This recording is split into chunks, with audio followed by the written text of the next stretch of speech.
Hey guys, what's up? Welcome back to my channel. Long time no see. I haven't uploaded in like over a year, I think almost 2 years. A lot has happened in the past 2 years. My last video was a client makeup tutorial and I was living in Georgia. That's where that was filmed, at a salon I was working at. Things didn't work out, so I moved back to Jersey, went to school. I'm now a licensed esthetician and I'm pregnant. So yeah, I'm expecting my first baby. I'm due July 25th. I'm having a girl. And life's been hectic. I've been wanting to sit down and film, but my camera broke when I had moved up here. Then my laptop broke, so just trying to replace all that costs money, and it's just a lot. I was paying for school and everything, but anywho, I'm back. I don't know how often I'll be able to upload just because everything that's going on, huge life adjustments, baby coming. So I do want to make SD videos. This was more so my client channel, so I do plan on making SD videos, talking about my experience so far. I've been an esthetician for a year, jobs and tips and everything like that. So I'm going to start off this little series that I have planned with talking about my first year as an esthetician and everything I learned. So if you guys are interested in hearing about my experience, pay, jobs, contracts, all that stuff, then please keep watching. So I have my little notes all right here. So I did originally plan on talking about how much I made my first year as an esthetician and my experience, but I just don't feel comfortable discussing my finances, just because I don't discuss my finances with anyone really at all. So doing it to strangers is just weird to me. I'm just not comfortable with that. So I'm going to talk about the pay that I was making and for each job, and go from there. So where I live in my state, to become an esthetician, it's 600 hours. So after you hit 300 hours, you get your temporary permit or your school permit. You get your school permit, and then you can work in a salon or a spa and practice with that until you get your license, which is really cool. So I started doing that January 2019. I started school September 2018. Did my 300 hours by January. Would have got it sooner, but I don't deal with snow, so I wasn't driving in the snow. So I did miss some days, but I did catch up. And I graduated on my birthday. So yeah, I got my temporary permit. I started working at a spa. I'm not going to name names, maybe you guys will be able to figure it out, but it's a very well-known franchise, chains everywhere. I worked there. That was my first job in the field, and it was commission. I worked there for about 3 months. Then 4 months, went to a waxing place, another big franchise. Stayed there from April to October. Things went downhill, which I'll get into that later. I just had to leave. And then that was hourly. That was a really good pay structure. And now I'm currently at a different franchise and at a new chain, so it's commission as well. So the biggest thing I learned in this field is everything is commission, commission, commission. I was lucky to be able to get hourly at the waxing place I was at. I thought I would be able to stay there and really grow, but it started off good the first few months, but then there was a change in management and things just went downhill. It just became too much for me. I was constantly getting written up for the smallest things. I remember the day I decided to quit was because, well, the week I decided to quit, I came in, I was always getting written up for things. There would be meetings. They were threatening to take away shifts if you were selling a lot of products. And I am not a sales-based esthetician. I'm just not. I just care about performing a good service and talking to you about products. And if you already got a product last month, I'm not going to try and sell you a product again. I'm not doing that. So I was getting written up for that. And then they were taking shifts away. And then once you start messing with my money, I leave. I go, because you're not going to mess with my livelihood. So that was a big thing. Sorry if the lighting looks a little different. I had to run to the store with my mom and sister. So it's not as light anymore. We've been gone for like an hour or two. But I'm back now and I just want to finish the video. But I left off saying that messing with my livelihood, it was time for me to go. And there's other things that were happening that I'm not going to get into because I'm over it. So no need to bring it back up and harp on those feelings.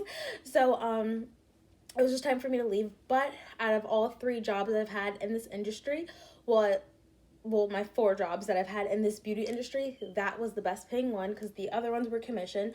You don't really make a lot with commission. You got hourly. So I had hourly, a small percentage of commission off of service sales. So whatever I did at the end of the day, I would get a percentage of that. Gratuity, obviously, and 10% product commission. The only thing I didn't like was they didn't pay minimum wage. It was at the time $2 under my state minimum wage, and I asked like when would I get a raise.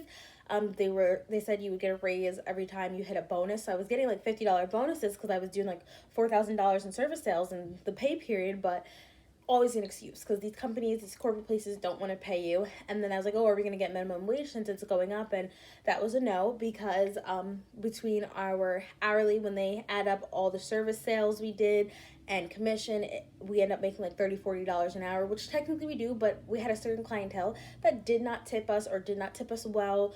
I remember doing a full leg wax that's $88, didn't get tipped on that. She just said, not today. I've gotten $5 on a Brazilian, $2, nothing on a Brazilian eyebrow and stuff like that. So it just would have been nice to be compensated, because we don't always get that $20 for the Brazilian or the $15, because also the place, they're expensive and they go up on their prices. So that's why I realized I wasn't always getting $20 on my Brazilian and stuff, especially when summer was over. I started working at like peak season. I started in the spring. Summer was like amazing because I live on the shore, so people were coming down. They had money. They're coming from New York and stuff, and they were just over tipping. I would get like $30 on a Brazilian, and it was great, amazing.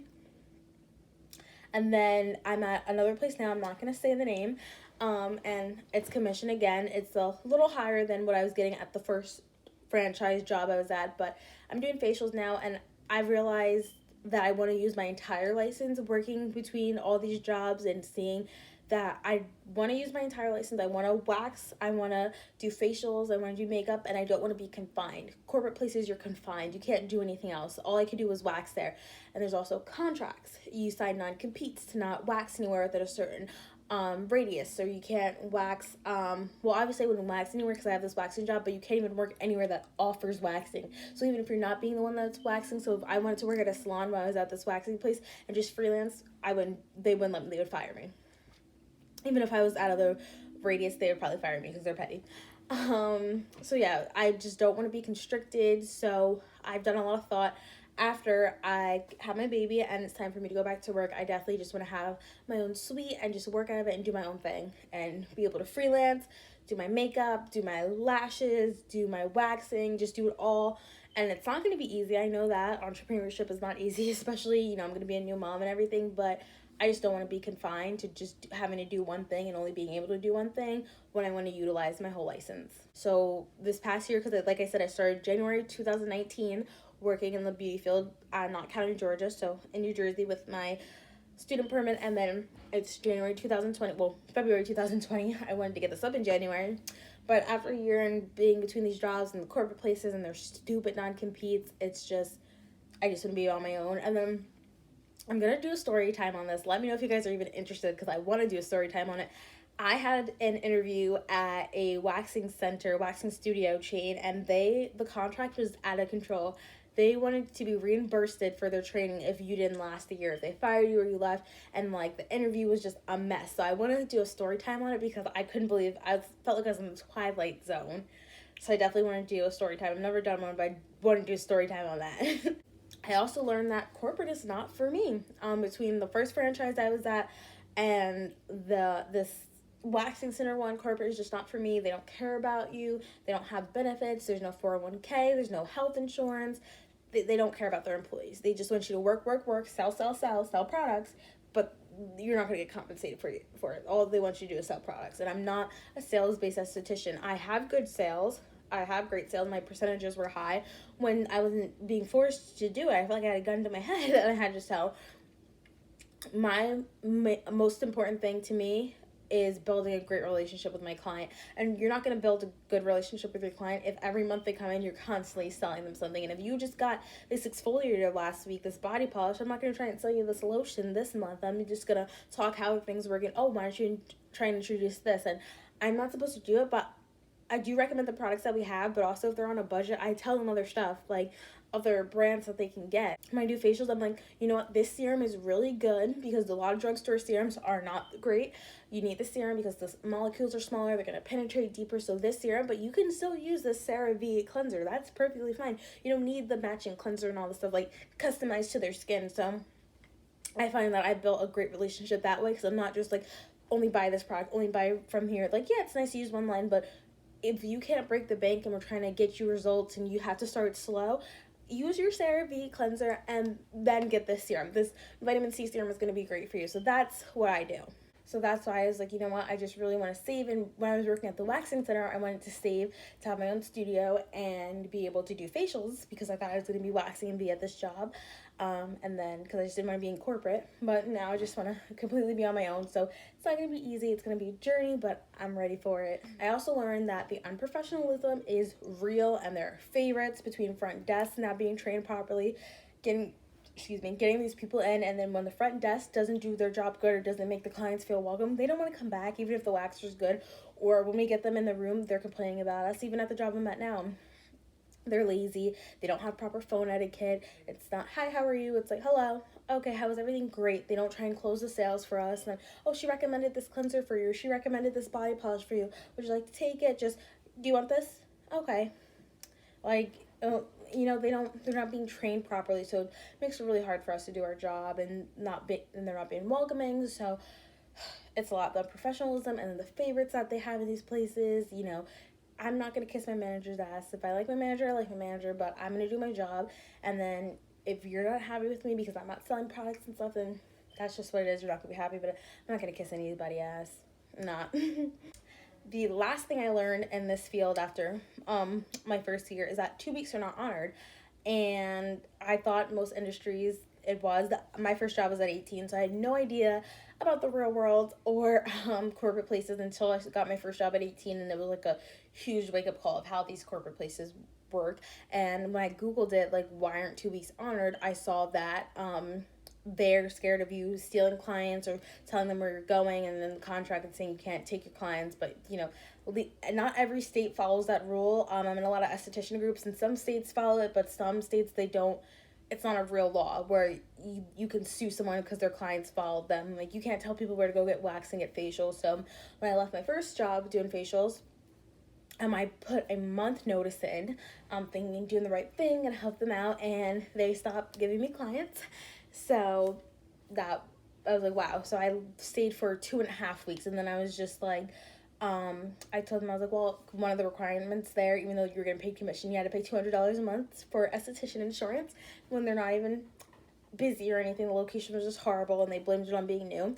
Anyway, so I was like, I don't have insurance. I was like, oh, that's not good. I was like, yeah, I'm not going to renew it because I don't need it because I'm leaving for my other job. So that was my last day. They had me stay and do a facial, and then I left. And then the next place was the wax center.